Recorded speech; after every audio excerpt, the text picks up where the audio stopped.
தானே?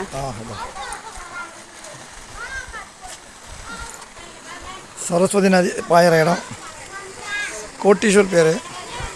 பத்ரிநாத்தில் இருக்க மாநாள் உற்பத்தி ஆகிற தண்ணி அதுக்கப்புறம் இங்கே தான் அந்த ஊற்று வருதுன்றாங்க.